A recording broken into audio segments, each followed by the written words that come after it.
It's all good. What's up, people? Welcome to this Friday Live by the Hood. This is our Friday show where we sit around and have good conversations about things going on in the community in the world of business, and have a conversation with our folks. This is going to be a very special episode, right? We got Professor, our brother Akil Parker is in the building, and we're going to have a great conversation about not only just mathematics, but also about how to engage the youth, um, and get them moving in a way to become entrepreneurs, business owners, or we can also talk about how we're not currently doing that based upon the way we teach specific curriculum. But before we get to that though, Corey, you all right, good brother? Yeah, man. The federales was trying to keep me from off of this podcast today, man. They was messing with my transmissions. I had to Listen, man, switch up. I had to last switch week up they my got phone, my camera, everything, man. listen, last week they got to me, man. Brother I kill, man. Like, yo, we semi joking, but we not joking, man. Depending upon what our topic is, it gets kind of hairy on these internet streets, man. Like they be messing with us, you know. So just wanna forewarn you, man, that when you come and chop it up with us, you probably get put on a list right now. But it is what it is. Hey, But I'm probably already. I'd be surprised if I wasn't already on the list. this is true. This is true too. But how are you doing, good brother? I'm good, man. I'm good. Working hard. Yeah, just trying to teach math. Trying to teach math to the black community. That's amazing, man. And for the folks who don't know, brother Akil has been on our podcast multiple times. He's a close friend of ours who's a mathematician. He's a professor and a community activist, and he does amazing work in the field of math. And we were having a conversation this week about mathematics because he's always looking for ways to engage the youth with math. And it got into the conversation about business and are we teaching our kids, the next generation, to think the way they should be in terms of as investors or business owners, or are they kind of like not able to relate to some of the mathematics they're being taught at a young age, and it kind of just turns them off from the whole thing. So we're going to get into that. We got to check in with the people that are checking in with us before we get it popping. We got from YouTube and Facebook, we got comments on both sides already. So Michael Gray, Michael, what's up, brother? How you? Yeah, what's going on, Michael? And he just wants to put out there long-term investment is the best investment. This is absolutely I ain't mad true. at that. Our brother Don's in the building. Don, what's up, You're Don? done. Let's see. We got our sister in the building. Kintizia Rao. How are you? Good evening. Happy Friday to you as well. Checking in from B1. We got our sister. Nairobi. Nairobi, how are you? Happy birthday! Absolutely. Happy birthday. Nairobi's birthday just passed. Definitely shout out to Nairobi. Make sure we like, share it with our community. Yeah, Don. I appreciate that, Don. See, Don is always looking out. For the folks watching, do me a favor. Make sure you hit the like button. If you're on YouTube, smash that like button. Facebook, hit the like button and share. Um, Other sister Latoya's in the Hey, building. Latoya, what's going on? How you? hey, what's going on, Also, Jose? Jose, what's up, brother? All right, so listen, let's just jump right into it, man. Corey and I spent a lot of time trying to engage the youth, teach about investing. Um, we've had our camp over the last several years. COVID kind of messed that up, but we are in the process. Actually, it's a good time to bring this up. Then now we have you on. We having a site being completely built out from scratch. It's called bythehoodcamp.com. So we're taking our camp and putting it online. And we're going to make it free for the most part. It's probably going to be like $1 registration just to get people on there, but we're going to make it free for people in the community and put courses up and consistently put courses up and have that as a resource for the youngsters who are trying to learn. So the idea, now that COVID slowed us up, it actually showed us, listen, we need to archive and document like some of this classwork that we've been doing over the last several years and make it available to people not only in the Philadelphia area, but also do it at a way that they can, get it. So we're not going to charge for it at all. And that's something that's being worked on now. Shout out to Byron Woodson, who volunteered to create the site for us, and shout out to our brother 254, brother Byron. So he's doing the back end work now. Corey drew the curriculum up. Corey's a beast with the curriculum, so we're getting that put together for the community and for the next generation. And this conversation can actually help us build further because we don't want to just add what we have. We want to consistently put education up there, make it a resource. And brother Akil, you spend a lot of time. I know you teach at multiple places. I know you teach at universities, but you also do a lot of tutoring. you have all this math, which is your organization, and I know your objective is to teach mathematics to our community, right? Right. So let's get into this conversation. In terms of teaching our kids in the next generation to be business owners, investors, and things of that nature, where are we going wrong now? Well, so I mean that's a good question, but when we say we, I guess we got to be careful about we. A lot of times when we say we think that some people think that everybody, like in America, for example, is on the same side, right? The Hmm. system is the way it's set up, like the educational system, is like it's not broken at all. Really, it doesn't need to be fixed. It needs to be replaced. Because it works. It works perfectly to achieve the goals that it is, set out to achieve. So, which reminds me of one of the things I wanted to talk about tonight is when a lot of times people will ask the question like, why don't they teach this in school and why don't they teach that in school? And that just, that reminds me of like, the Asada Shakur quote, where I paraphrase it when she says, and no oppressor is going to give you the tools to break out of oppression. So, a lot of times it's like, well, why would they? Like we're not Yeah, we're not all in this together. Like this is war. Like education in the classroom is warfare. It's like intellectual warfare, like Jacob Carruthers wrote about. And we gotta realize that, especially when we talk about schools that that our children go to and that we don't control, and we don't determine what the curriculum is or the culture is or who the administrators are that are hired or who the teachers are that are hired, or just the spirit of those buildings. We don't control none of that. We have to know what we're up against. But I guess what we're going wrong, I guess generally, is that not enough of us are trying to do like the type of work that y'all brothers are doing, which is to create independent educational spaces. Because hmm, that's the only real solution. I mean, everything else is just it's kind of like it's it's limiting. You know what I mean? Like reform is yeah. limiting. Like we can't reform this. We can do what we. Oh, you about to set Corey off? You said that magic word that sets him off, which is reform. Anytime he hears Yeah, hate that. reform, you see steam come out his ears. He hates the word reform. I yeah, hate it. we can't do that. Like if this that's not long term. That's not if we're really trying to build for eternity, and if we're serious, then we got to be serious about building our own. Hmm. I guess That's that what's brings up. me to what the thought that kind of triggered me to reach out to y'all and see if I could come on here tonight and have this conversation. I want to shout out a young brother that I'm tutoring. His name's Camille. He lives down in outside of Baltimore, but he's one of my students that I tutor. His mom, reached out to me. We were Facebook friends or whatnot, and she was looking for services for him. Support, academic support for him. So I've been, tutoring him since like August. And he had a homework assignment that we were doing on Zoom. The Zoom, everybody's doing Zoom now. So he shared his screen and he was doing this lesson on doing a homework on equivalent ratios. And he had like short word problems. And one of the word problems was it was about customers and the amount of time that lapsed when a certain amount of customers entered into a store. Right. Hmm. So it was like a little chart that was set up, and the piece of information was, okay, so if there's 18 customers coming to a store in 12 minutes, then, there are two other scenarios. Like what if there were, how many customers would come in 6 minutes based on that ratio? Or how much time would it take 20 customers to come in based on that ratio? So I kind of like thought back and I was like, my initial reaction was, yeah, this is one of those problems that like students would be like, yo, like, well, I got to know this for? Like, what do I need to know this for? And it makes sense for them to think that, but the reality is like, it's really a function of what type of position you're being molded for and developed for in life and in your community. Hmm. And so if we take a store, right, not to shout them out because they're not doing nothing for me really, but if we take Target as an example, right? And Hmm. if you're just a customer, you just need to go get some toilet paper, some toothpaste or whatever, or like they say, you never know what you want from Target. Target's going to tell you when you get there, right? So if you just go in there, you don't care how long it takes X amount of customers to go in there. Like that's not your Yeah. concern. You don't care about that. You just want to get your stuff and go on about your business.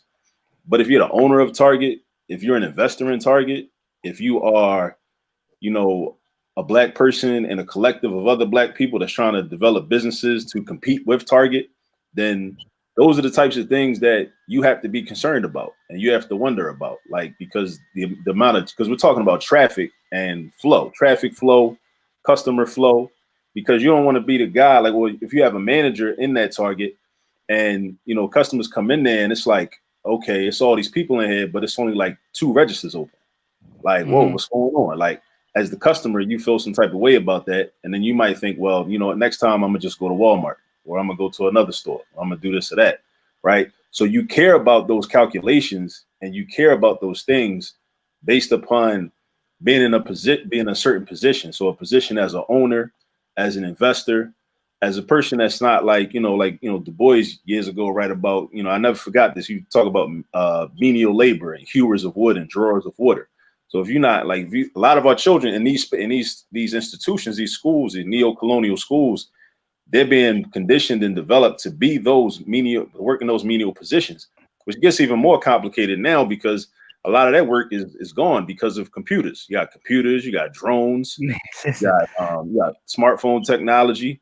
It's really it's not going to be as much need. You know what I mean? Like driverless cars, all of that. There's a couple things that come to mind real fast that based upon everything you're saying thus far. So I've been one of those people that go back and forth where you talk about why don't they teach us this in schools? One hand, I think that we need some level of education in terms of personal finance. But then on the other hand, when I look at the job that are like you said about the system, when I look at the job they're currently doing teaching everything else, do I really want them teaching our kids about personal finance or taxes and things? They don't do a good enough job teaching them the stuff they had to, Right. So that's why it's important for those spaces, as you say.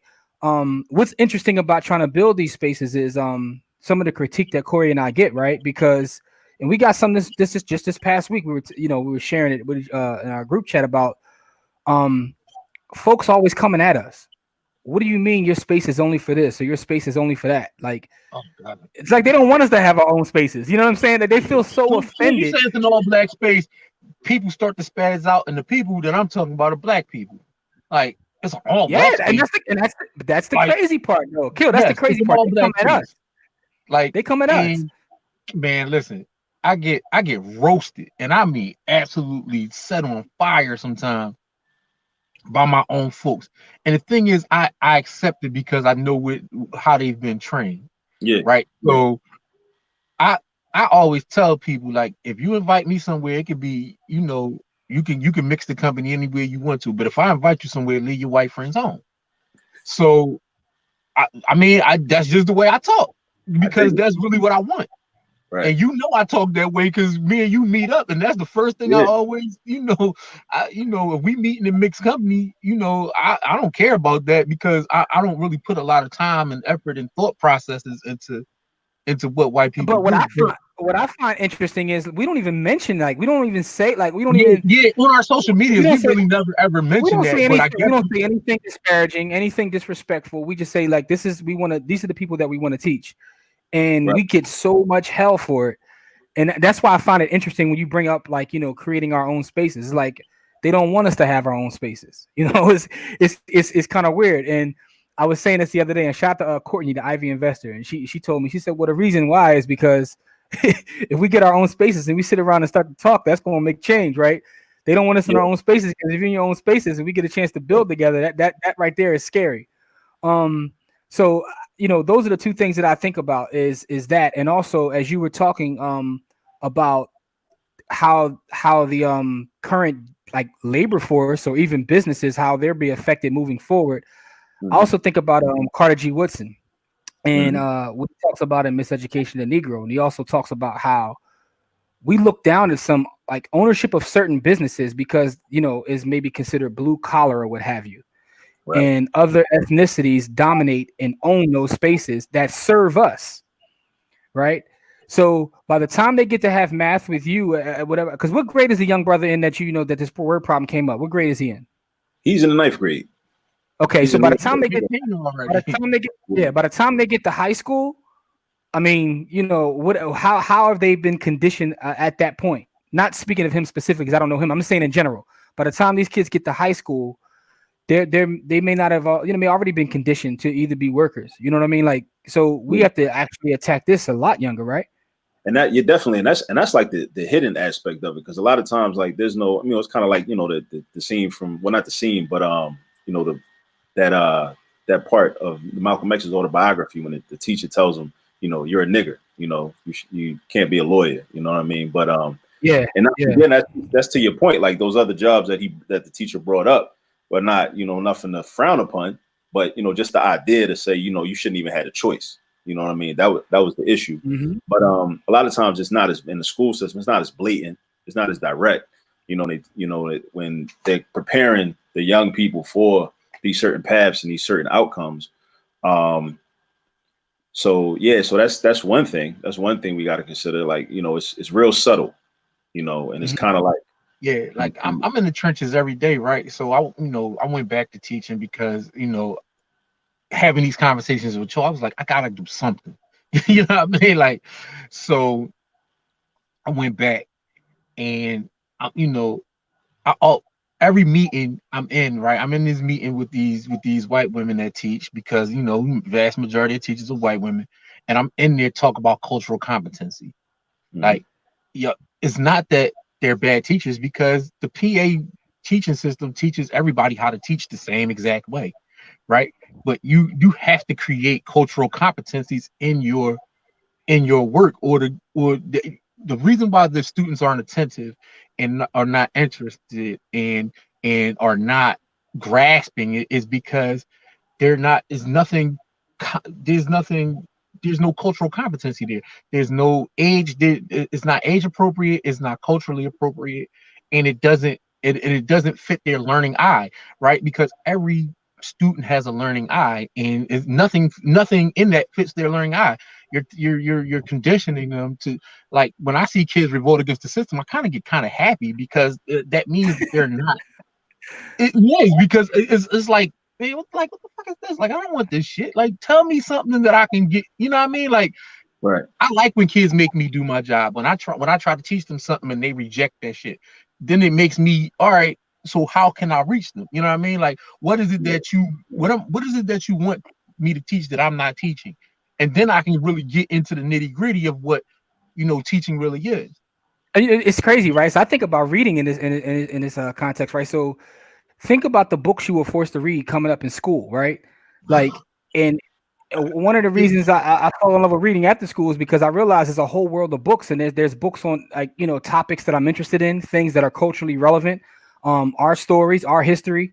But for the most part, you're not given that. Like, you giving Shakespeare. Who average kid in the hood can't relate to no Shakespeare. Although right. those stories, right, you can make the argument, okay, those stories are universal, well, yada yada yada, but it's not put in a way for them to understand. We don't care Yeah, about Art Thou this and this, that, and the third. We don't care about Beowulf. We don't care about. I mean, the only one I like is Animal Farm. But outside of that, all the rest of them is garbage. Like, classic. Animal Farm is classic. yeah, that's Yeah, classic. I ain't gonna, shout out to George Orwell. He his pen is mighty. But most of those books that we were forced to read are absolutely garbage. Like, Garbito. and so the thing is, with all this literature and all this beauty out there, and all the beautiful works written by our people, we're not given the opportunity to read those. Although some of those will be culturally relevant, and there's teaching moments in those as well. So, you know, this is a unique topic. It's not just mathematics; it's everything. yeah. The thing I I would mean, say, what I go ahead. would say about that in terms of like the literature, like the European literature, because I feel where you're coming from, and I've felt that way as well. But another thing that I think about the European literature, like, matter of fact, and it was Beowulf that made me start thinking about this. I was teaching at World Communications Charter back in like 2014 or 2015. Um, and I was teaching some seniors in like statistics, or I think it was either pre-cal or statistics. And in the English class, they were reading Beowulf. And at first I was like, you know, why y'all got to read this? But then I started, thinking about it in terms of competition and in terms of like warfare, um, understanding, that literature is where like the culture gets transmitted.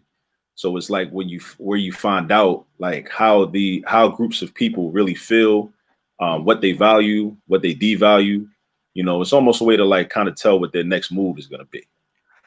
I So get that. I get that perspective, but there's no yeah, balance. That's yeah, all definitely you're no giving. balance. Yeah, it's definitely no Yeah. balance. And I would say further, one of the problems with, because it would take people like with like our state of mind or a similar state of mind to ours to say, yo, when you read this, I want you to think about these types of things, approach it this way. But a lot of our children, either they reject it, or if they embrace it, for the most part, it's like how math is often used this way too. It's like a tool of assimilation, because it's like, oh, these are the white people. This is Shakespeare. This is what, quote unquote, this culture, not European culture, but we allow them to set Culture. the standard.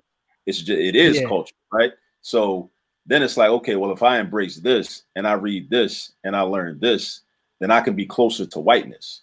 And once I get closer to whiteness, I can get further away from blackness. And my whole life, I've been taught that blackness is the problem, not how I'm treated by other people because I'm black, but just the fact that it's like my skin is my sin. The fact that I am black is the problem. So, and a lot of children internalize that. So then they use education, and I can even speak to it. This is my own experience with being a math student in particular, and I think a lot of young people probably experience this, especially if you go to the magnet citywide schools, no matter what city you in. A lot of times, because we're not expected to excel at mathematics, right? That's not marketed to us, and the marketing of mathematics is that this ain't something that black people do. Right. That's how it's marketed, at least. I mean, we know the history, we know about ancient Kemet and Imhotep and all that, but we're talking about reality, what's going on right now in the hood, in the streets, in the community, what people think, what young people are thinking. So if you become one of those black kids that can excel at math, it's a tool of assimilation. It's like, oh, you're one of them honorary, you can be an honorary white kid. You can go sit over there, you can go to that school, you can go in that space. And I think we should go into those spaces, but again, go into those spaces with a mindset like, I'm coming over here to learn what y'all doing so I can bring it back to my people. Not just allowing y'all to recruit me over here so then I can be used as a tool against my people by y'all. And that's what ends up happening. Rugged individualism. Yeah, that's what happens a lot of the time. And then it's like, because I often wonder, like I wrote this short article and I submitted it to the Scoop newspaper here in Philly. And it was like, the title of it was Smart for What? Because everybody, we all want our children to be smart, but it's like, for what? Like, to be smart, to fit in, to help. Tell them what Dr. Amos Wilson said. Tell them what is the aim of education, Akil? What's the aim of education? The aim of education should be to solve your problems, to solve your own solve problems. The problems of your people. Of your people. Which is why you said the school district isn't broken, because the education system they set up is to solve the problems of their people. It's not to solve the problems of ours. And man, you said a lot right there, man. Let's get some comments real quick. We got some comments coming through. Yo, what's up, Mark? Mark, check in. Mark, what's up, bro? Let's see. Roby saying thanks. No doubt. Adrian checking in with us. Yeah, what's going on, Adrian? Done by the hook on global. You already know. Yes, indeed. You already know. So Toya said she added us to the black business. Okay, salute. We appreciate that. We appreciate all the support. Salute. All right, here's a comment for you. Another one from Toya. Another comment for you. School to prison pipeline is the goal. They're succeeding for sure. And listen, she would know. She listen. No, she put in a lot of work for our youth, man. No, so absolutely. She knows. Yeah. If supplemental enrichment education success. Go ahead. If I can add on to that last comment, the supplemental and enrichment, there's this other piece that I believe in, and I'm thinking a lot more about it, and I'm kind of refining my analysis around it. But I think about the Malcolm X quote, right? Only a fool would send his children to his enemy to be educated, right? But I think about also the reality of the situation that we're in, right? Because we don't currently right now have the independent African-centered institutions and educational spaces. They're being built, and there are a few of them. There's some of them. We should take advantage of them, if they're available. But I think that the goal, again, is because it's all about end game. With me, it's all about the end game, because the end game will then influence what you're doing on a day-to-day basis anyway, right? So if the end game is independence and our children are in those spaces, short of us having our own institutions like that, like to Latoya's point, I think that we have to kind of rebrand or kind of reclassify public schools, period, just as practice centers, just centers for practice.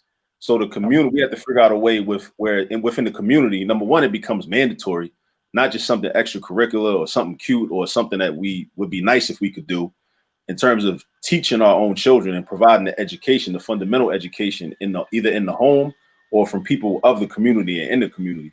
And I think part of the reason I kind of was influenced to think more about this in this more concrete way was I was watching the Stephon Marbury documentary on Netflix months ago. And one thing that struck me, that kind of stuck out to me, was like how he had, the white coach at Lincoln High School in Brooklyn. And you know how it always is, like, the black kid, the typical narrative, the poor black kid from the projects. He's got the white coach that's like the Jesus figure, the savior, and then that's the coach that taught him everything he knows and got him opportunities and got the scouts to come out. Then he goes to a D1 school, and then he goes to college, or then he goes to the league and makes millions of dollars, lives happily ever after. But one of the things they showed in the Netflix documentary was like, who taught him how to play ball? It was his brothers and his pop. They was out there on the courts every day. Yeah. And that's the same type. And that's the story. That's the story and the experience of a lot of us with a lot of things. Like, we teach our children a lot of things. And the formal education is kind of like, for a lot of reasons, it's left to the school system, right? So we got to take that back from them and put it back into the community, and then just let school be, all right, well, because like, especially with math, it's, again, another sports analogy. It's all about repetition. It's all about, okay, doing these problems over and over again. Like, all right, I know how to solve this type of equation. Now I need to do 50 of them, right? But that's where relevance comes in, right? Because are you going to want to do it 50 times? Are you going to want to do something 50 times that you're never going to use again in life? And that's where you have the problems with creating the competency and the, that's where the rubber and the road start to miss. Right. You see what I'm saying? So one thing I would say to that, like, I agree with that point. Like, so when we say equations, right? And this, so yeah, let me address a couple things. So I want to also push back on a lot of, like, I've seen these memes like floating around, in social media and whatnot about and I think these people mean well. And I even heard Dame Dash say something like this, like, I didn't need algebra 2, but I knew enough basic math. And people say things like we should replace subjects like algebra 2, geometry, pre-calculus with personal finance, with investing, real estate, budgeting. And those things aren't really mutually exclusive. But I think that people that don't really understand that higher level math, it's just like when people say, like, yo, another day went by, I still didn't use y equals mx plus b. The thing about it is people use y equals mx plus b. They don't know they're using it. They don't know that they're using it. Anytime you calculate your check, right, and you want to forecast and say, all right, if I work this many hours, I make this much money per hour, and I can figure out how much my check should be in 2 weeks. You just use y equals mx plus b. You didn't know it. Now that, and like, to your point, Corey, that is the job of the teacher to let you know, like, yo, this is what you use this for. Like, you actually are using this. Yeah. So to your point, I want to show you this comment real quick, Akil, because it kind of is what you're talking about, right? It says, back at it, PA, salute to you for this comment. I saw exactly my point. A meme that said we need to stop teaching our kids algebra and teach them investments. That's ironic because the future of investment comes from a formula that's taught in algebra too. And even I totally agree with that. So, and even like the thing where, like, okay, so somebody could say, well, I just want to know about investments, right? So why I got to take geometry? I just want to, I only care about money. So I don't want to be an architect. I don't want to be an interior decorator or interior designer, none of that. But the thing is, it's like knowing how to solve a formula. If you can solve a formula in one area, you can solve a formula in any area. So that same equation that you use, if you're in a geometry class, well, let's say you're taking trig, right? You're doing like using the law of sines formula, or the so-called Pythagorean theorem, because we know Pythagoras was Greek and he studied from our ancestors, so so-called Pythagorean theorem. But if you can understand a formula, write it down, you take some information, a word problem or a situation, and you take the numbers from that situation and know how to replace the letters with the numbers and put them in the right place, do the addition, subtraction, multiplication, division, square this, take the square root of that, multiply, add, or whatever, use the inverse rules. If you can do that in the geometry class, then you take that same skill set when you go into a personal finance space, and let's say, oh, boom, today we're going to talk about the compound interest formula, because you need to know how much these credit card companies is really getting from you every single day. And you need to know how they're going to figure that out, right? So we're going to use this. I'm going to teach you. First, I'm going to teach you simple interest, how that works. And then I'm going to teach you compound interest. And then you can ask the question, because now you're empowered to see how the numbers work. You can ask the question like, damn, well, how come the credit card companies don't just use simple interest? Why they use compound? This goes back to something you said earlier about having our own spaces, right? So 2 weeks ago, I was talking to a young brother who he works in a school district, and he was adding finance and tax pieces to the math he was teaching. He got reprimanded for it. They told him to chop that. They told him to stop. They said this isn't like what we're telling you to do. You have to follow this plan. Like, and the kids actually were enjoying it. Right. And the kids were enjoying it to the point where they actually took a vote as a class and said this is what they want. And the district was like, no, this is not what it is. Yeah, so, because it's not on that No Child Left Behind scale. And so they're being forced to not teach it. So I get kind of a leeway because I'm in special education and I can really just teach at the pace I want and teach what I want at the pace I want. Because I went and got the paperwork to say that I can. But a lot of teachers get handcuffed by that. I used to get handcuffed by that. I've been told plenty of times that's not, according to, week 1, lesson 6, you're not supposed to be teaching that right now. Right. And I'm like, I scaffolded the way that they'll learn it. I don't care about what, I'm scaffolding it the way that they'll actually learn it. So if you want them to learn it, you'll let me do it. And if not, then you'll find another teacher to replace me and let them scaffold it the way you want to do it. Yeah. Like, that's it. I'll leave. And that's really that's how I get down. Like, people like, you can't hold a job that way. I don't fuck about holding no job. I care about teaching. Right. So either I'll teach it this way and you'll reprimand me, or you'll find somebody to replace me. Yeah, we all. I'm not teaching it the way you talking about doing it, because it don't work. It's been proven not to work. So, well, real quick, some more. I want to get some of these comments in real quick. Twitter says they're definitely not groomed to be the captain of the shit. We know that.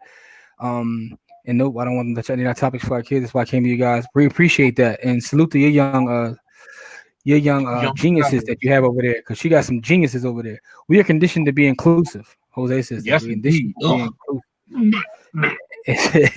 Right? They also fear our economic development more than anything. Yes, indeed, they do. All right, here we go. Yeah, man. So let's see. Here we go. We got some more comments coming in. Man, salute to y'all with these comments. Also give us your opinion on what we can do to kind of like help our community in terms of teaching our kids. Yeah, give us some solutions. Adrian says, let's see.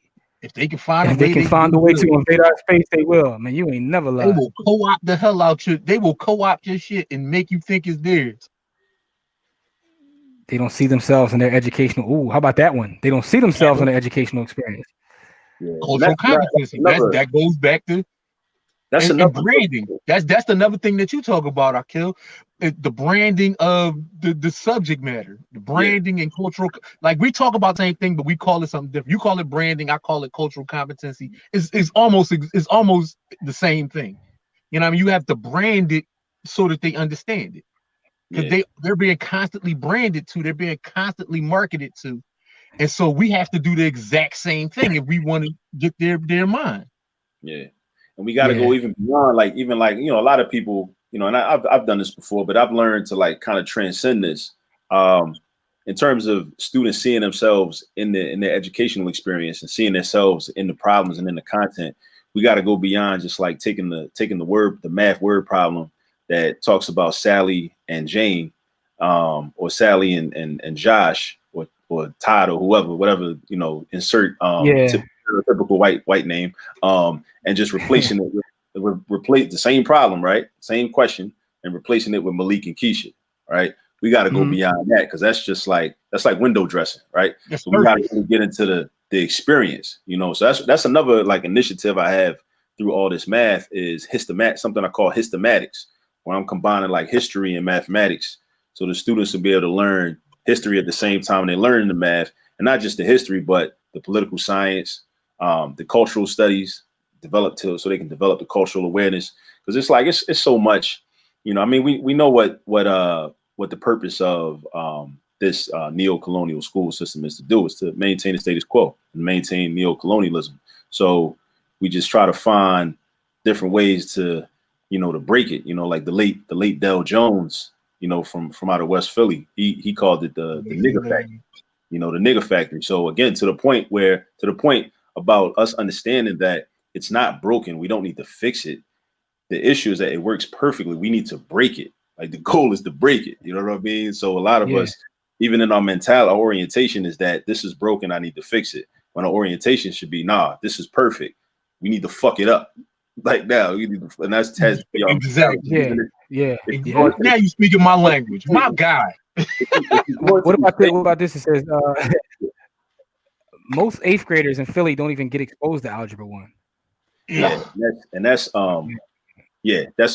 tragic. That's tragic. Yeah, and that's absolute tragedy. Once we take ownership of that education, and not only just so again, like, with all this math, I have like kind of a broad vision, because I don't even want it to be just like, all right, just educating the children. We got a lot of the parents never really gained competency in mathematics, so we got to have opportunities for parents to learn. Because one of my things is, like, I speak from a space of privilege in terms of like having a mathematical background. So like, when my son is like, there's no class. I feel that, at least in his high school career, there's no math course where I'm not going to be able to help Nassim, with his work, right? But everybody can't say that. So the thing is, I want for parents to be able to help their own children, so their parents won't even have to go out and like necessarily find a tutor for their child. It's like, you want to work yourself out of a job. Yeah, you want to work yourself out of a job. That's the goal. But also, but if they can't, we need people. We need more Akils out there too. So to that point, Adrian says her 10-year-old nephew's favorite subject is math, and his parents encourage him to excel. His teacher wants to link him with the high school teacher because he's so advanced. Adrian, listen, reach out to brother Akil right here at All This Math. Like, that's what he does, and he brings it from a place that's culturally relevant. Listen, man, Rich already know what it is. We mentioned this earlier, man. He says, "Yo, they about to mess with your mics again."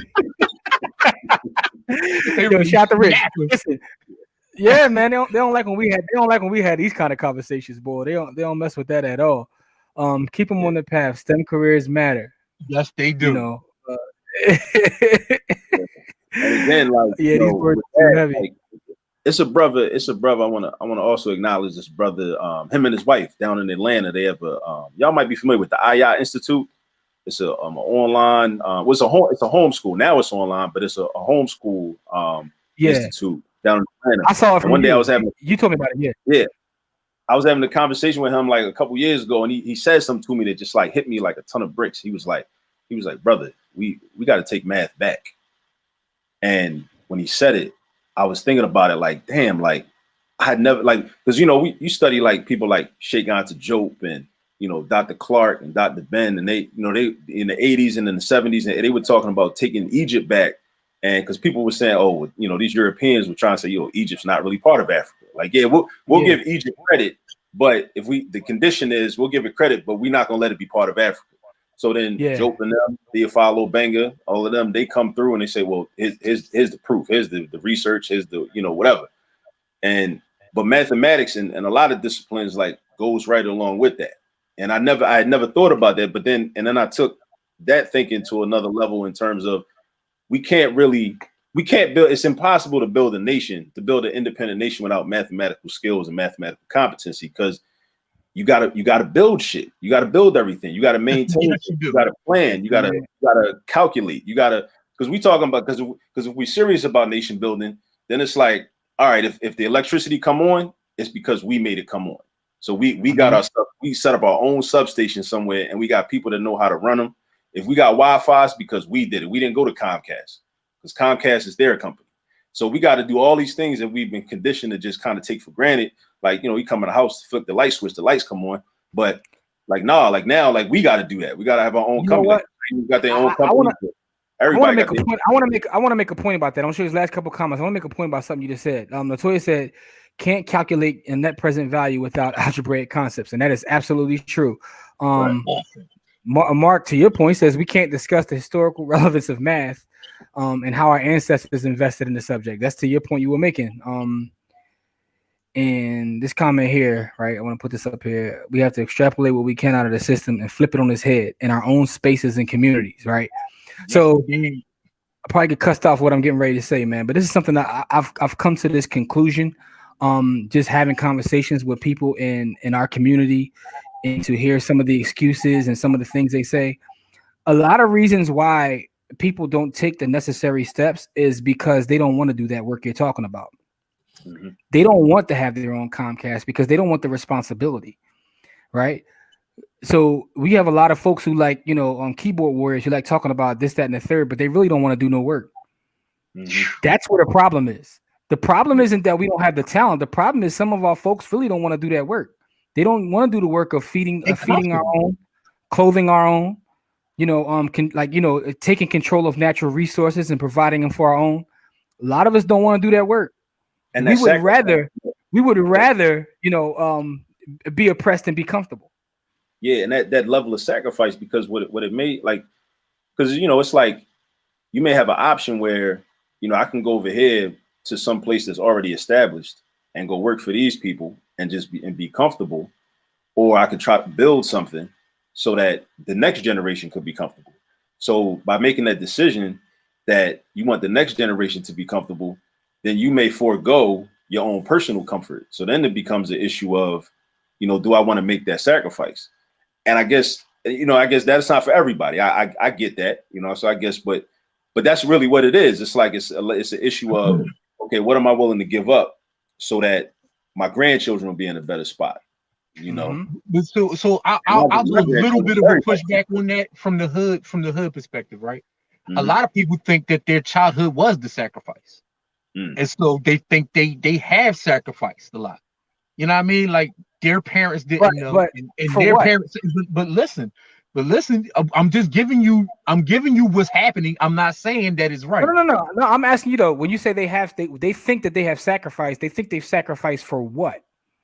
They To his no, point earlier, like they think get that smart they for have what? already sacrificed. So those years that they took to get to be whatever position they're in and to be comfortable is because they spent so many years uncomfortable as a child. They So spent those years. They it spent those years represents in perfection. poverty, and because poverty in itself is crushing, right? We're Yeah, not even talking and going to extrapolate how crushing poverty is in and of itself, right? Oh, absolutely. So, and so they think that poverty was their sacrifice. And so now when you talk about building something for somebody else and then to sacrifice that kind of time and that kind of effort and that kind of energy again, it becomes like, do I really want to do that for somebody else? I did it for me. Do I want to spend that time, effort, and energy to do it for someone else? And that's what the question becomes. It's not that they can't do the sacrifice, is that do they want to do it again? Well, right. that's what You I know what said. I They don't mean? want to do it. That's my point. They don't want to do it. I'm just saying, I'm not disagreeing with your point. I'm just saying from the perspective of how it got to that point. You know what I mean? If you bust your ass to get out of that poverty stricken area, do you want to take the slings and arrows that is going to take to build the shit that Akil is talking about? Because you're going to take them slings and arrows. They coming. No, And, absolutely. I you know, agree and I with can you. I and agree with you. I can admit that too. Like I'm glad you brought that up, because oftentimes, like, even me, like, I overlook that reality. Um, because even there's something I do want to put out there, is that, like, even this conversation, the fact that we kind of can sit in comfortable spaces and have this conversation, and we have the time to think about these types of ideas. It represents the type of privilege like that we It does. have, Absolutely. where it's I like, agree. Agreed. because I'm not, yeah, we can talk. We're talking about this, and I think we do need to have these conversations. But at the same time, like, I'm not worried about how I'm gonna put gas in my car. You know what I'm saying? I'm not worried. I'm not worried about my children eating tonight. You know what I mean? But that's a reality for a lot of people. So I think, so one of the things I try to think more about is how to, like, how to understand, how to try to put forth my propaganda, but at the same time understand where certain people are coming from and how to meet them where they are to get them to see the Mm-hmm. value in what I'm talking about, or what we're talking about. You know, What's Yeah. the value proposition for them? What's in it for them? Well, yeah, that's what it all boils down to. To me, like, Akil's thing is math. My thing is value. I think everything in life comes down to value, right? So that's the job, figuring out how to place a value on that, a value on having our own spaces. Because the thing about having our own spaces, most of us don't even. Again, we talked about this earlier. Most of us You don't don't think see that no we can value. have them, and most people think that it's a problem to have them. We got a couple comments in here that I want to get to. Shout out to Michael Savant X. What's up, brother? It says, were there black scholars who were math and science heavy? We only learned about the social theorists. Was That's Francis my Cress Welsing thorough on that? That's my man Mike. So I don't know about What's up, Mike? Francis Cress Welsing, but one of the elements. I'm glad he brought this up. One of the elements of hystematics is mathematical exemplars. So it's like kind of like taking like the people that we might have heard of or not heard of, but if we hear about them, we don't hear about them in a mathematical context. And I know, like I'm a Du Bois. Du Bois is one of my intellectual heroes. He's definitely my man Mike's intellectual hero as well. Du Bois is one of these people, one of these type of exemplars, because we think of Du Bois as historian, sociologist, civil rights activist, writer, but we don't think of Du Bois as like having a background in mathematics. When in his That Philadelphia piece that he did together, there was all kinds of he's math doing, in there.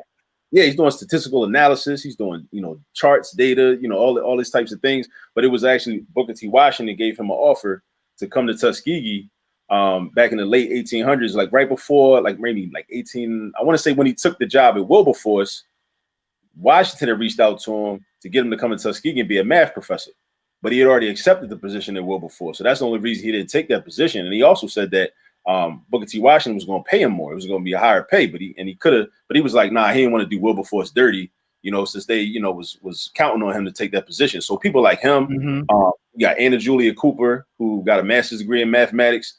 We know about Adam Clayton Powell Jr., but we don't know. A lot of people don't know his undergrad degree is in math. He got a Bachelor of Science in mathematics.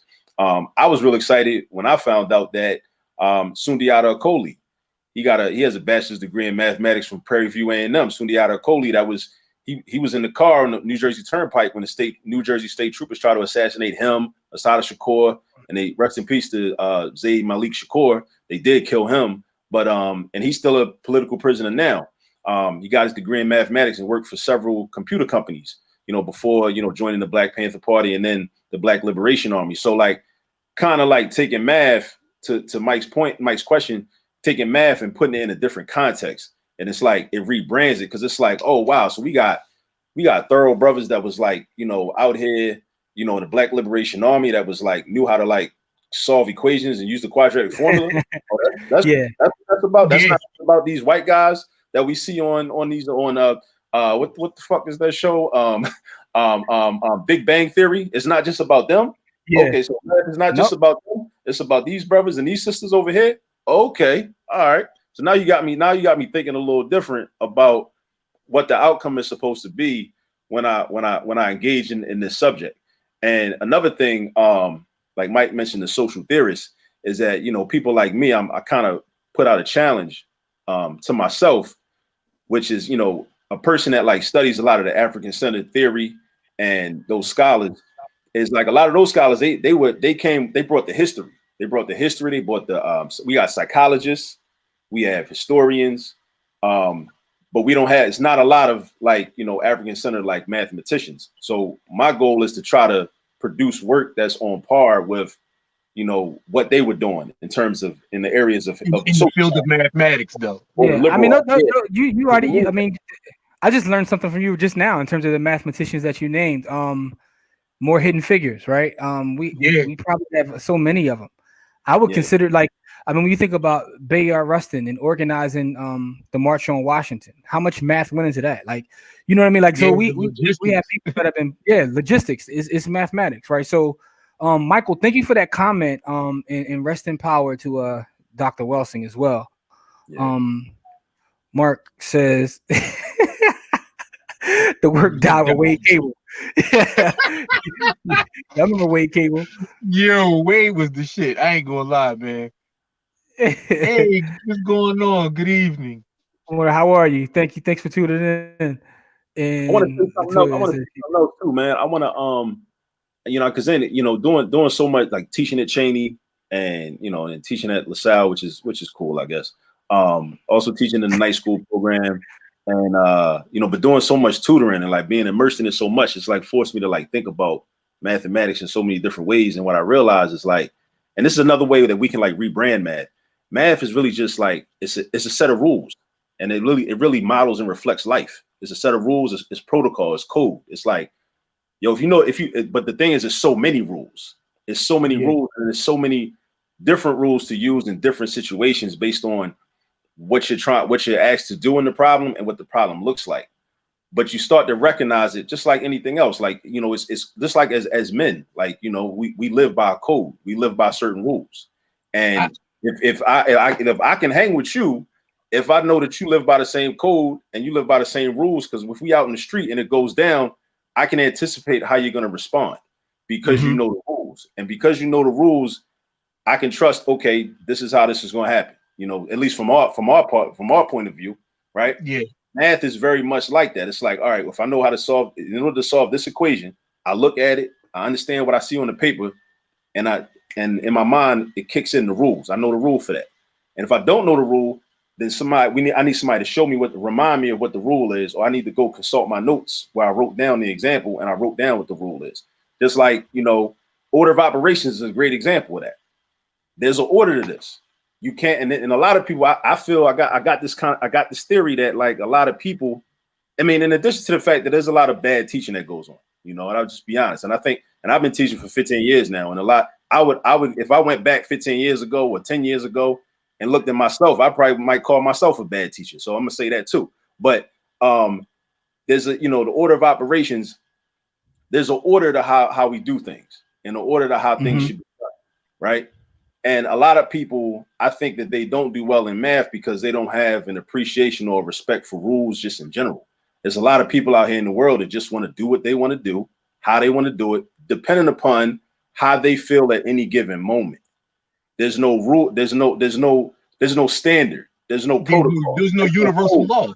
Yeah, there's no universal law. They're just like, yo, I just do whatever. I just do what I want. Like on Monday, I might feel this way. Tuesday, I might feel another way. Or like, nah, I don't think people should live like that. Some people choose to live like that. Okay, I guess.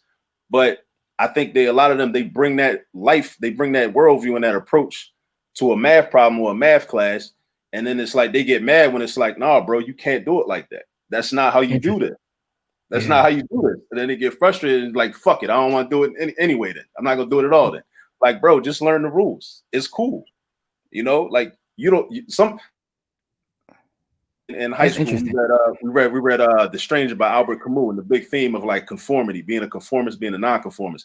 And I will say a lot of times being a conformist is problematic. But then there are situations when you're in a group and in a situation where conformity can be beneficial, right? Depending upon what the group is and what the goal of the group is, right? To conform to that group. So with mathematics, it's like you can conform to the rules. It's like just follow the rules. Just learn the rules and just follow the rules, and you'll come out with the right answer. But a lot of people, they don't have that mindset where they want to follow the rules. You got to follow rules. Just like with investing, like y'all talk about investing, like it's rules to what y'all are doing. And if you follow the rules, you have certain outcomes. You win. If you follow the rules, you win. Go any which way. Yeah, you're not gonna win. It might feel good in the moment. That's why I find it utterly hilarious in the space that we operate in, which is like real estate, personal finance. When I see people in those spaces talk like, what I need math for. I'm like, dude, you do math every day. Like, what are you talking about? All day. That's when it makes no sense. They thought sacrifice was penetrating the white spaces. The end. That's a bar. All right, Jose, man. Get you some help, good brother. Jose say, man, can I get one of y'all to aid me in mastering computing bond yields, present future value? Because my financial services class is kicking my butt. Yeah, man. He can actually help you. I'd have to brush up on that. I remember that from my finance classes at Morgan, but I'd have to brush up on that. Yeah, but that's something. Yeah, man. I guess that's another benefit of tutoring and teaching. Yeah, I mean, you can attest to this too. Like, when you had to teach somebody, it keeps you sharp. You got to study. Absolutely. You got to study. And I hated that too. Like, I have a valuation license in the state, and part of that was like taking a test, and a lot of that was net present value, future value. Absolutely hated it, but I understand, like, because what they do is now you have software that does it, but in order to take those classes, you have to learn to do it by hand. You know what I'm saying? You put it in the machine and it gives it back to you in 2 seconds. To do it by hand might take you half hour in some of those longer word problems. But anyway, um, this has been an amazing conversation, man. Every time we bring Kill on, I learn myself. Some funny thing is I learn a lot about history from the mathematician, right? So I think that's dope how you tie in history in terms of what you're teaching with mathematics, man. Yo, Yeah, him and I wish Russ, him and Russ, man, yo, they always tie in yeah, history into what they do, man. yeah, shout out to We Russ. bring some folks on here that tie the history of our folks into the mathematical and financial systems and worlds, like, and then to be able to link with brothers like y'all, man, is amazing. Like, like I feel privileged, you know what I mean, to be able to be in the presence of other men and other women in the space, right? Because we've got to we get to have conversation with Twitter auntie almost at any point we want, you know what I mean? Because we you know, Aisha, you know, she's part of that, right? She brings the realism in the present day. How do you get to do this? Why do you get to do this? And why you should do this? We're Right. with the Ivy investor all the time. You know what I mean? So these being in these spaces with these kind of people and having that wealth of knowledge around me all the time, I understand what kind of privileged position I'm in.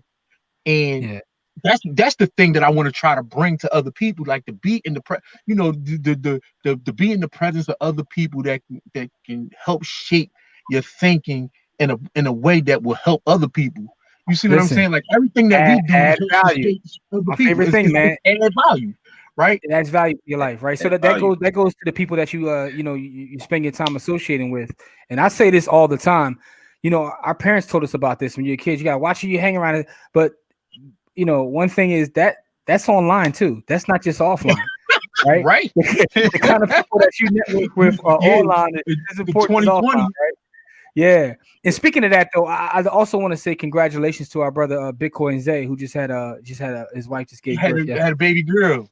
Yeah, because he adds value to our Congratulations. network as well. So congratulations to that brother, man. So he's doing revolutionary work from Bitcoin. He believes that Bitcoin, and goes to your math thing, is a revolutionary thing for Black folks, and that in order for us to gain power, we should all move on to a Bitcoin standard. So he wrote a whole book called Bitcoin in Black America, and he's getting ready to drop part two. But it talks I a just lot about ordered math. that. You I You did? just just Okay. ordered Bitcoin in I Black put up America. yeah, this the joint right here. About wait, is it Isaiah Jackson? Yeah, Yep. yeah, Bitcoin's that. Yeah, that's our. Yeah, he was on our show. That's our brother, man. So he Yeah. just congratulations to him. Yeah, yeah, yeah, Yeah, yeah. It's my a dope man, a read. content connoisseur. Yeah, yeah. That's dope. That's dope that you got that. So you didn't even look how that happened, right? So two brothers in our network, like who put it, put the play together. But that's a good book because when I read that book, it made me think about Bitcoin in a different way. So it's one of the things you study and you look at and you understand the history of money.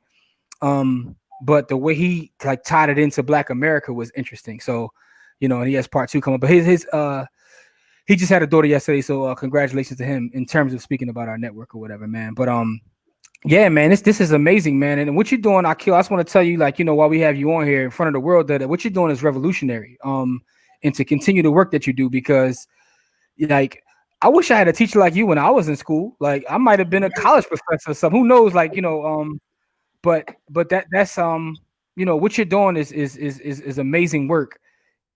And we need to find a way to duplicate you, man. We need 15 of yous running around, So I teaching mean, the way and you teach. that's another goal of mine. I mean, I know a lot of thorough like that Facebook status I put up about that, that math lesson battle that I want to put forth. I got to just figure out the logistics around it and make it happen. But I know a lot of thorough Black math teachers and a lot of people that really know math, and like I can't be the only one. Like it's got to be like an army of us, and so we Yeah, can train.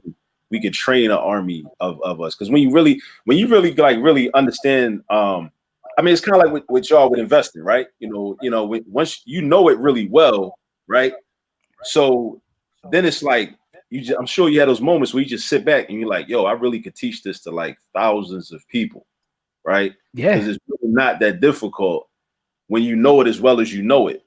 And that's how I be like with mathematics. And I'm just like, I just think like the distribution network has to be adjusted. Like we got to figure, because I think the formal schools and these neo-colonial schools are not conducive. They're not conditioned. They're not meant for I mean, not even for any people. They're not meant for like large amounts of, because you need time, you need individual attention, and with standardized testing demands and chemistry issues among students and just different classroom dynamics.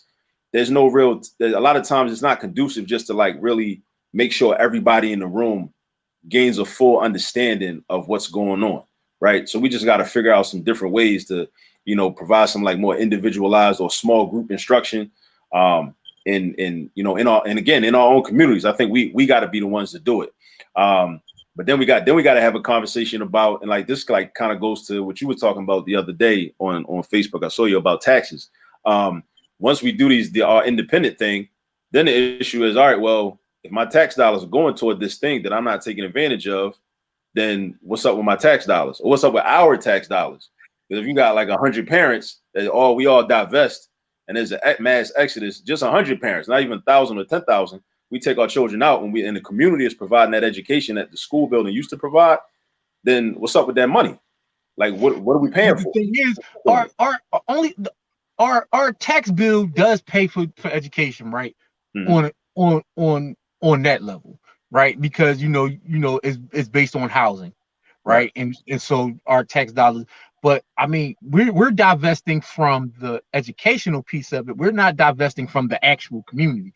And so to leave those spaces there and have our tax dollars go to something, we're still contributing to the at-large community that is not partaking in what we're partaking in it. So I don't see it as a problem if we're not going to leave the country altogether, and we're still going to be in those communities to still pay those taxes and still help those people that haven't caught up to us yet. You see what I'm saying? Yeah. So I wouldn't have a problem with doing that. I wouldn't have a problem being contributing still. Yeah. I understand both perspectives. It's all about I get both perspectives. It's just teaching our own, man. This is a way to actually, and again we can use like the internet and some of the resources and kind of like this virtual learning environment as a way to just get more access to our children. Because I think so the thing, one of the buzzwords in education right now in a lot of people's households is asynchronous. That's like the word that everybody knows now. You know what I mean? So we can take advantage of those asynchronous learning times, and it's like, oh, okay, so now like we can be having some young people, and then and teach them some things, during that asynchronous, learning time. That's the beauty of it. Online classroom. That's the beauty of it, like because now, I was having a conversation with someone who just got our course, and I was like, look, Harvard's teaching online right now. So like you can't, because it used to be this thing where when you thought about like online education, it was like a negative connotation with it. I was like, you can't really use that anymore. It was like Donald Trump University. Yeah, but you can't really use it no more. I'm like the big boys is teaching the same way we are. So it is what it is. Don, thanks for the comment. Thanks for the knowledge. No better than someone that can add new tools to your toolbox. That's what's up. Indeed. Mark says that he's copping. He's talking about the book. Yeah, definitely a good read, man. And here's a compliment to you, good brother Akil. That it says if I had a teacher like Akil, I may not have been afraid of math. I can appreciate that. Like that's one of the things too. Like a lot of what I do is not even so much in terms of teaching. I mean, part of it is teaching content, but a lot of it is just like just building confidence, just instilling confidence, man. Like I joke with my man Dante, who's a heavy Martin fan like I am, and we joke about he has shout out to him, the Ryan Institute. He's based down in Baltimore, good brother, another educational services company. They do a lot more than me. I'm trying to get up to his level. But we kind of joke about that old Martin episode. It probably was like season 1 when they had the neighborhood watch drawn. And and then Martin says, I gave those people something that no neighborhood watch could ever give them. I gave them confidence, Gina. Right. So we kind of joke about that. And that's really what happens. Like, because if you give a student confidence that they can do it, just that belief, that they can do it, but then it's backed up by reality. Like, okay, I really taught you how to do it. So not only did I pipe you up and make you think you could do it, but then I gave you the tools with which to be able to do it, and I gave you the notes and I broke it down for you, right?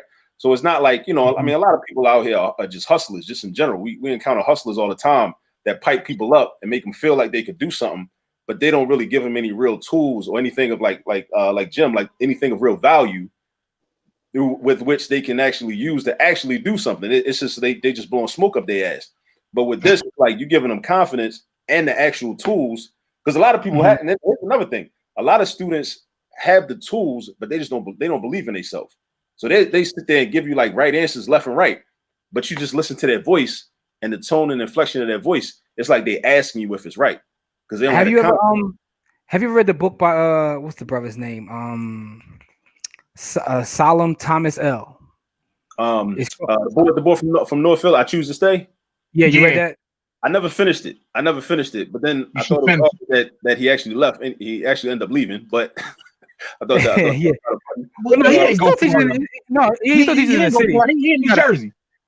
He got a principal's job, but he's still he's not too far. But anyway, I was thinking about that and what you just said, because I'm almost finished the book. I got about maybe 60 pages left, but he talks about in the book about like when some of these kids and these kids from like some of the worst neighborhoods, and but they were competitive. And when they learned to play chess, they got so competitive, and then they started getting good, and what it did for their confidence. And just with them playing chess, their confidence like went to every other aspect of their life. They start doing better in math. They start doing better in reading. And it all came from the confidence they got in playing chess and realizing that they were good at something. Like, well, I'm good at this. They learned how to win. When you learn how to win at anything, it becomes a problem to lose at anything.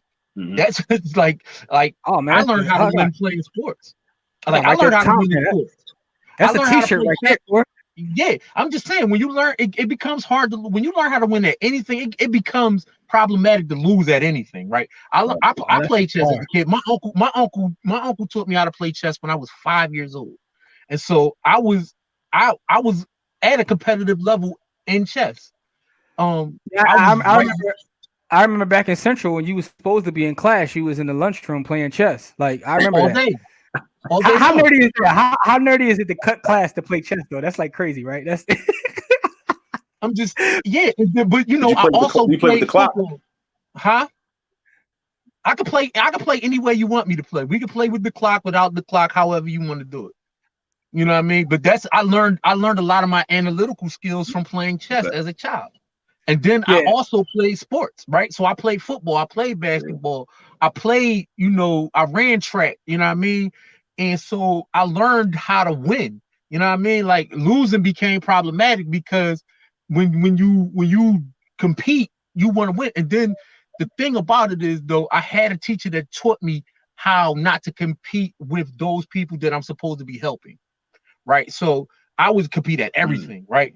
And then because the thing about competition is you try to destroy the other person's will, right? And so I had to learn how to not to compete with my brothers and sisters in a space where we're supposed to be collaborating. And so that's where I had to get a teacher to teach. I had to get somebody to reel me back in, because I was ultra competitive. Like I wanted to break everybody's will, and I wanted to win at every single thing. And then I had to get somebody to reel me back in and say, look, when you're supposed to be collaborating, if you try to break the will of the people around you, that doesn't make you a good collaborator. That makes you, and that actually breaks down the team chemistry, and it's going to cause you to lose. And so you have to, you have to learn and unlearn and relearn in all kinds of different areas. And so I'm very familiar with those concepts that Akil is talking about and that you're talking about. That just made me think about that book, because when you talked about like just giving them confidence through mathematics, I'm pretty sure that affects their entire life. Because those are the stories that are told in that book. We can do a whole bibliography. When you talk about the subject of mathematics, which is again the marketing and the branding of math, like, oh, this is something you're not supposed to be able to do, and then they sitting there like, wow, I can do this thing that the whole community and the whole society dictates that it's supposed to be difficult and that people can't do, and I'm sitting up here doing it, and I'm excelling at it. And that brings me to another point that I want to throw out there, is that like a lot of I'm starting to question why people think that they're bad at math.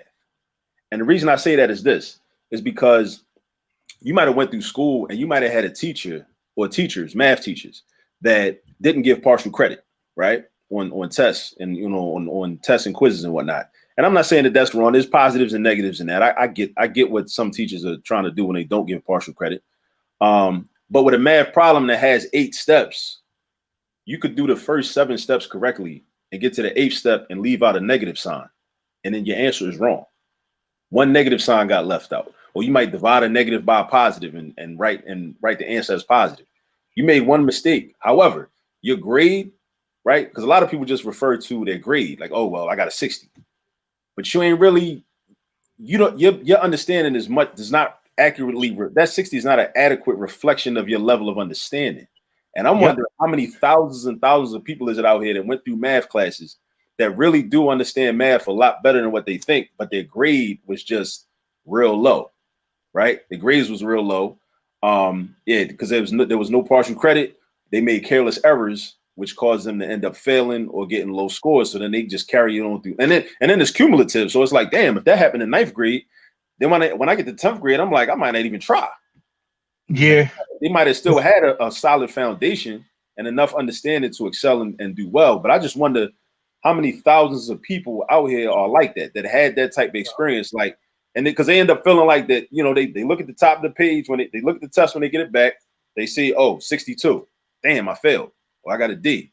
That means I must not know this. However, when they might not take the time to look through each question and say, all right, well, only reason I got this wrong was because, and even if the teacher does that's because they only filling in a bubble, right? They're not asking them to hand in their work to see their level of understanding.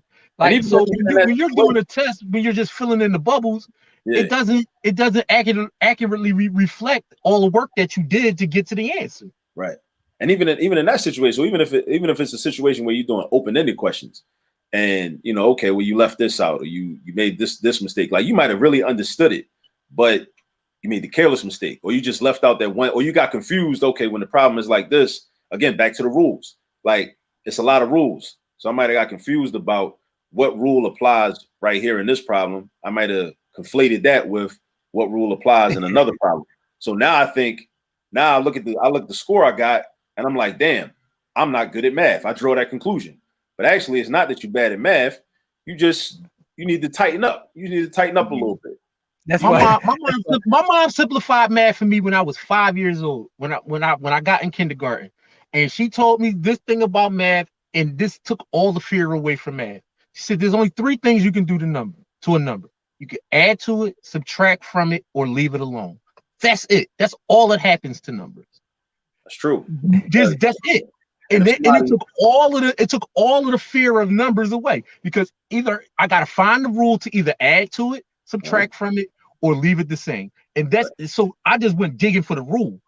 I wasn't scared of the numbers. I wasn't scared of what to do with the numbers. I was on a seek and destroy mission of what to do with the number. Add to it, subtract from it, or leave it the same. Because that's all there is to do with numbers. I'm thinking about philosophy. One of the things about like taking philosophy classes where everything's like open ended, and you just get like you get asked a question, you get to sit there and pontificate about whatever you want to because it's philosophy. So I was often wonder, like, what people with philosophy degrees, like, what do they do with them? Like, you have to, I guess, somehow.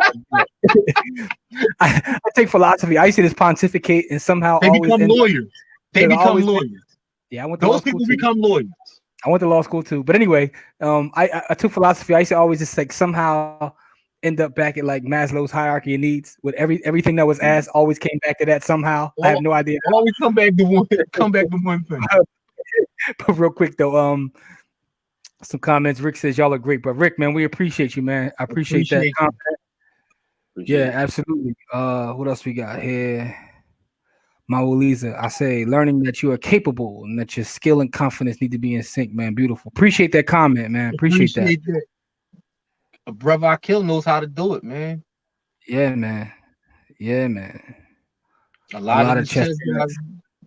A mathematician. Yeah, almost couldn't be mad at kids cutting class to play chess. Almost. Yeah. Corey used to definitely do that when we was at Central, dog. Spot on, Corey. You said a mouthful, Corey. Learning how not to compete with those on your team is something we as a community need. Yeah. Yeah. How about that? and And politicians. yeah, lawyers and politicians. Okay, yeah, politicians. And I just want to bring this up, man, because we've been on for a minute before we get out of here. I just want to bring up something else, right? So, it's a lot of politics being talked about now, but math is relevant in politics as well. I just finished reading the book. It's called Rat Fucked, and the book is about redistricting and Oh, how Republicans started working use on the their mathematical redistricting formula. using mathematical formulas, started working on these things years and years ago. So we look at the election that's happening in 2016. They were working on this based upon math 10 years before that, right? And Yeah. how the Democrats weren't, I don't care which side anybody falls on. I think they're all snakes, right? My political party is called the Ballot of the Bullet. But my point is, the Democrats were using these things to like the same kind of models, but they weren't. It's almost like the way the book is painting the narrative, like they weren't as devious. Like they were just using these things to find out, okay, well, where are we getting our votes from? And they were like, okay, we're getting our votes from here. How are we gonna redraw these lines? Like, so they're behind in that. But my point in bringing that up is it's an excellent book if you want, because these are some of the games and things that are played that we don't see. It's not talked about on CNN or not talked about on Fox News. And you guys sit around and bash each other every day about like the nonsense when there are actual things being done. But I bring that up to say that math is a part of everything we do. It's a part of politics. It's a part of finance, right? Akil's proven it's a part of history. Everything that goes on, math is a part of. So I just want to put that out there. Like, even if you're someone who's involved in politics or want to be involved in politics, maybe you should pick up that book. It's an excellent book. Let me get the author's name, but I just finished it now, and that book kind of blew me away because I'm sitting there reading it like, wow, I didn't even know. I didn't even know some of the stuff was happening. That's something I've always said, right? Is because one of the problems is in politics, right? And something that I noticed is that in every election, Republicans were getting less and less votes with more and more representation. And so That's all in they the book. did it. And that no, I'm just saying I didn't even read the book, but it's something that I noticed without, because I wanted to know why, I'm like, I live in a democratic. They literally figured out a way. So one of the hypothesis is like the world overall, our country overall is becoming more progressive, more left leaning. But they figured out a way to control just as much power, if not more than before, without having as many people behind their ideas, right? And the book is by the book is by the book is by David Daly. That's the guy who wrote the book. The book is by David Daly, but it's an excellent book.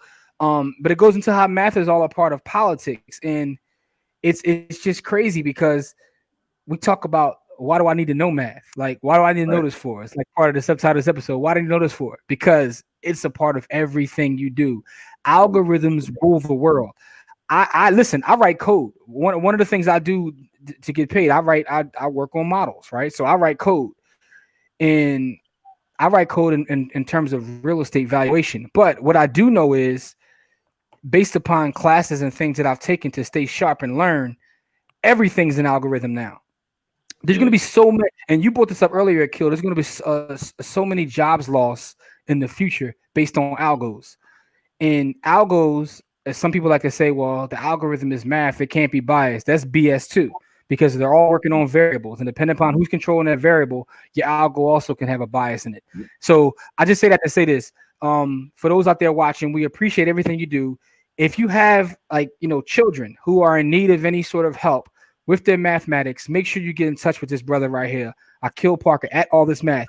Even if you don't use the service, make sure you follow him and see what he has going on, because he drops a lot of tutorials. He has a new YouTube channel he started where he's going to put some mathematics out there, and it's good for people from our community to see people that look like them handling math.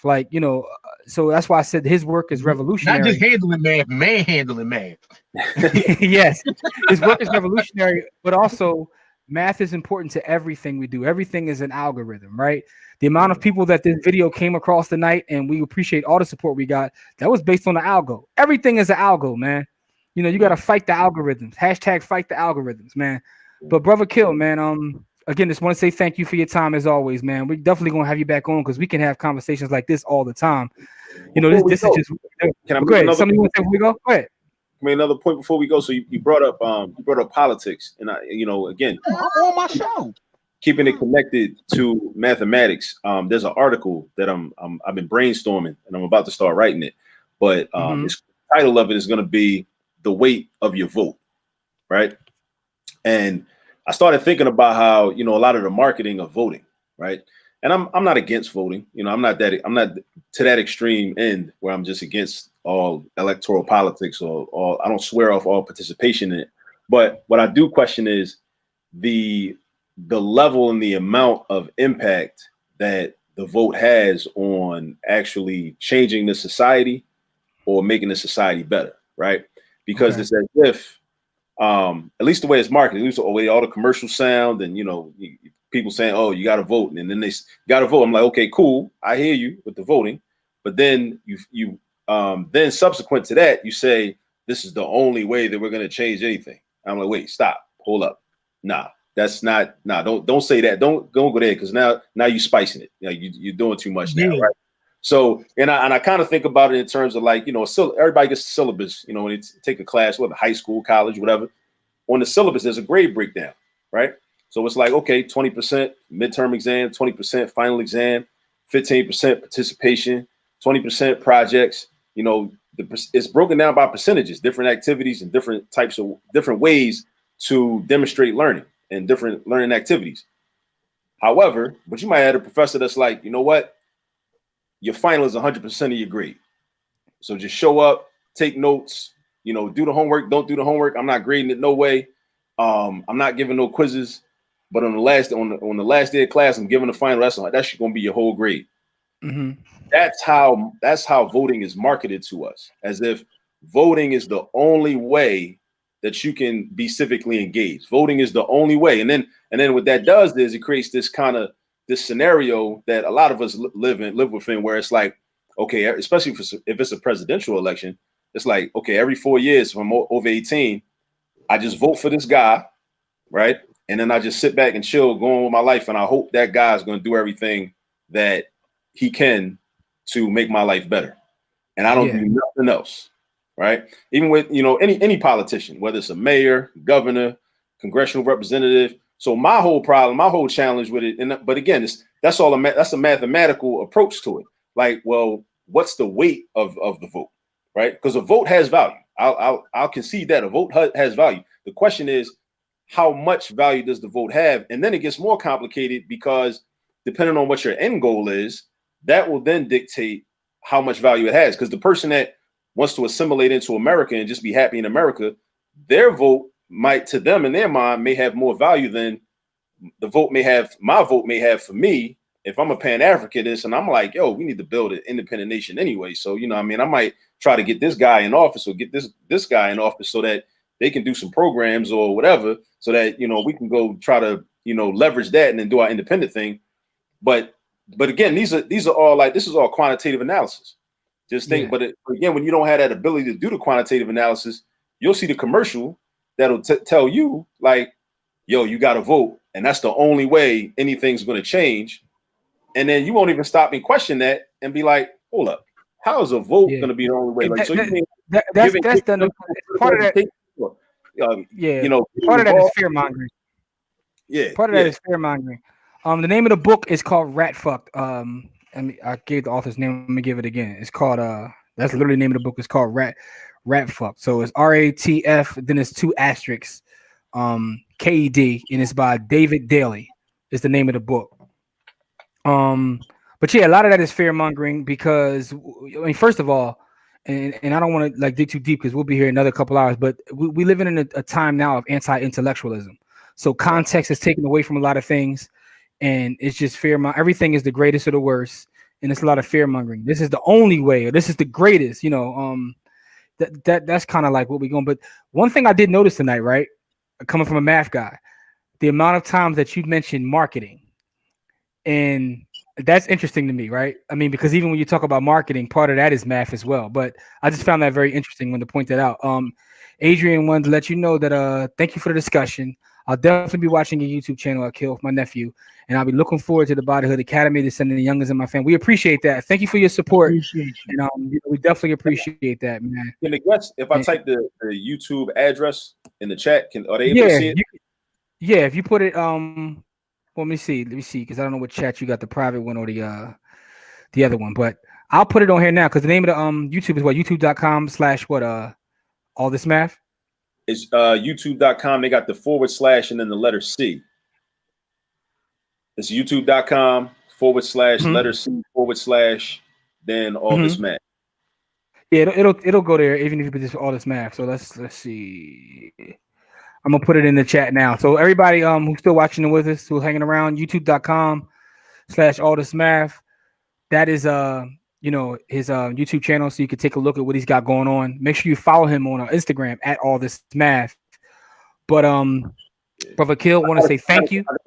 I gotta say something before I go. I would be remiss if I didn't shout my wife out, because all this math has been a lot. There's been a lot of, speaking of marketing, I can't say enough how much work she has done to grow the brand and grow the business. And shout out to the wife. And yeah, I mean, Always. just and put up with, I don't say this lightly, but I don't take this mean this lightly, but put up with my shit, so that I could I could do what I do, tutor who I tutor, and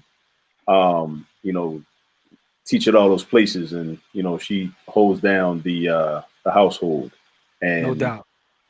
definitely works with me. Salute to her, man. Salute to her, man, and salute to my wife, because I don't want no smoke, because you just did that, so I don't want to. I love my wife too. I'm a married man too. So hey, love, how you doing? Hey, man. I don't want no smoke, man. I don't want no smoke. But anyway, man, listen.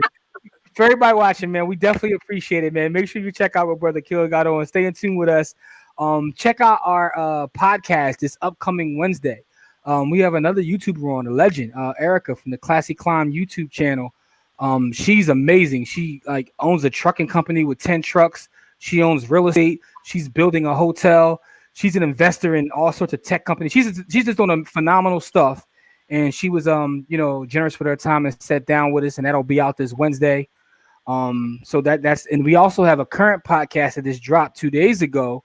And this is a young brother out of Philadelphia, a young brother who went to HBCU, got a graduate degree. He's a real estate investor out of North Philly, and he's also started a company. And this is a black brother, young brother. He's in his 20s. I think he's about 25 years old. He started a company to help people repair their credit. His episode just dropped, so that's on the Bodyhood YouTube channel, as well as all of our audio platforms. And again, so the next Wednesday we have that. And also make sure you share this episode with Brother Akil. This has been very enlightening. This is a great conversation. We like building with him anytime we can. Because listen, man, talking to Akil makes you smarter, man. What do you think, Cora? Every time we talk to him, we get a little smarter, man. My IQ just doubled. I can't, I can't. My IQ doubled in an hour and a half. 90 minutes double IQ. You're too kind. Wifey shouted you out in the comments. Wifey shouted you out in the comments, Akil. I had to give her, show you that she shouted you out too. So that's what's up, y'all. Listen, man, we appreciate all the support, all the great comments. Thank you for all the great comments this evening. Make sure you follow Akil, see what he's got going on. Check out all this math, because it's very important. And stay in tune with us, and we'll see you back here next week, next Friday, for another live episode. But we appreciate y'all. Peace. Peace.